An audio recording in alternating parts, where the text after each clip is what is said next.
Talvez você esteja se perguntando: se antes com Martim Afonso o governo centralizado não ia dar certo, por que que agora com o governo geral ia dar certo? Porque agora Portugal teve uma ideia brilhante.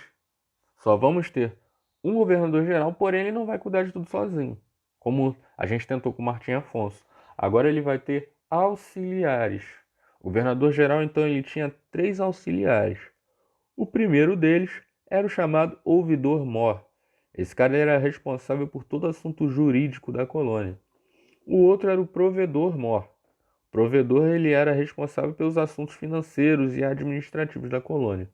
E por último, mas não menos importante, a gente tinha o capitão-mor. Como o nome já sugere, ele era o responsável pela área militar, pela segurança da colônia. Só que, mesmo com esses auxiliares, o governador-geral ele não conseguia administrar todo o território da colônia. Realmente seria impossível. Então isso fez surgir, dentro das capitanias, dentro dos territórios, alguns poderes locais. Eram poderes políticos regionais. A galera que tinha mais influência, né, os chamados homens bons, como eram chamados naquela época, a gente está falando aí de fazendeiros, donos de terra, líderes católicos. Essa galera, então, eles vão começar a exercer influência nas regiões onde eles vivem, e esses grupos sob a influência deles, que começam a tomar as decisões regionais, formam as primeiras câmaras municipais.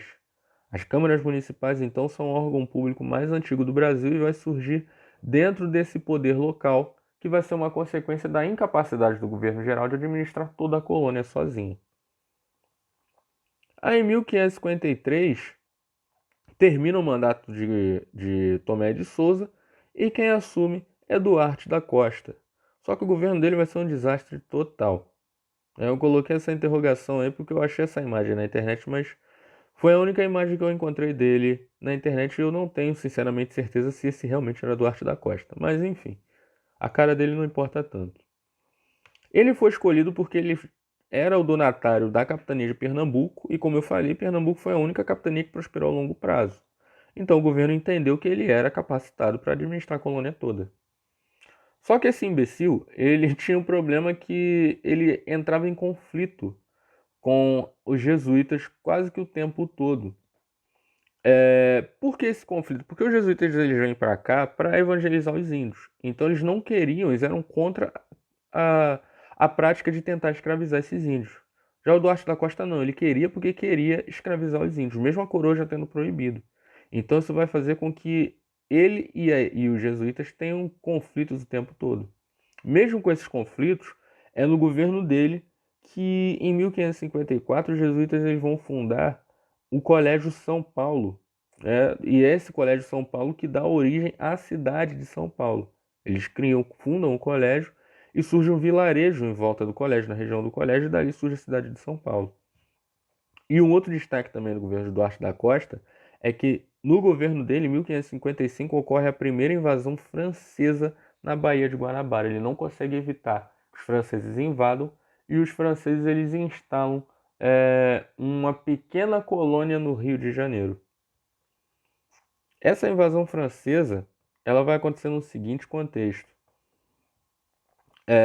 Vão ser uns grupos de piratas e de corsários franceses e esses caras eles eram é, protestantes, eram calvinistas que fugiam das perseguições católicas na Europa. A gente está falando de século XVI e a gente ainda está vivendo o contexto da reforma protestante lá na Europa.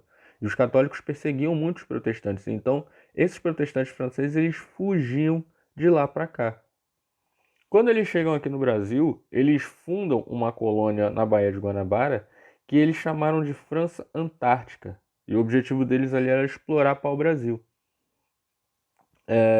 E quando eles chegam aqui, eles conseguem apoio dos índios Tupinambá.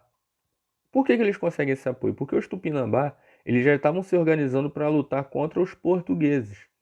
E quando os franceses chegam aqui, eles se identificam como inimigo dos portugueses. Então é aquele lance, né? O inimigo do meu inimigo é meu amigo. Então eles conseguem apoio dos índios Tupinambá por conta disso. Só que em 1560 eles são expulsos pelo governador geral que substitui o incompetente do Duarte da Costa. É sobre ele que a gente vai falar no próximo vídeo.